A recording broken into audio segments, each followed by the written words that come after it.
Which pope do I like to compare to famous Mayor Giuliani? Sixtus V, and it's not because he used mascara to dye his hair. Really, the point is that he was a pope between 1585 and 1590. Apparently, he was in one of these kind of like safe bet popes during the Conclave. He was old, he was infirm, and apparently had a cloak to keep him warm, and he was walking around and shivering a bit. And they said, okay, we cannot decide each faction on one pope or another. Let's go for this guy, and he won't be pope for a long time, and he's not gonna break anything, or he's not going to upset the general way of doing things. It was a safe bet, they thought. Nope. And so apparently once Sixtus V Felice Peretti was elected, he said, ha! He threw off the cloak, he took away his cane, and he said, all right, now let's get down to business, because Rome needs to be cleaned up. It was often known as a sink of iniquity, but he did the most harsh, severe ways to get things done, okay? And he was executing people all the time.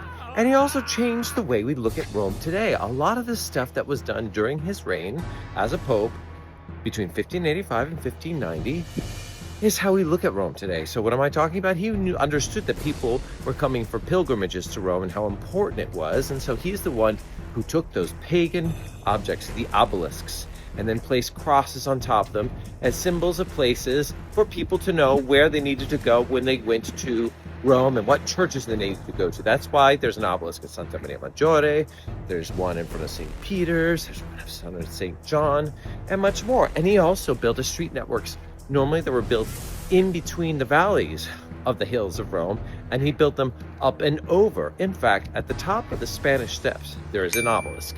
And if you're looking at it, and the church behind it, to the right, is the Via Sistina. You go down that, it goes to Piazza Barberini, and then you follow it up, and it eventually will go up and over to the Esquiline Hill to Santa Maria Maggiore.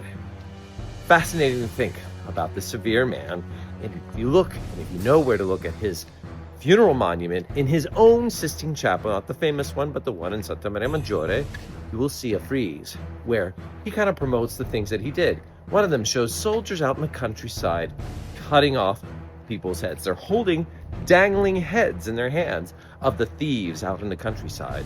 And that's what he wanted to promote on his funeral monument, to be inspired on where to go and what to see and learn about people like Sixtus V.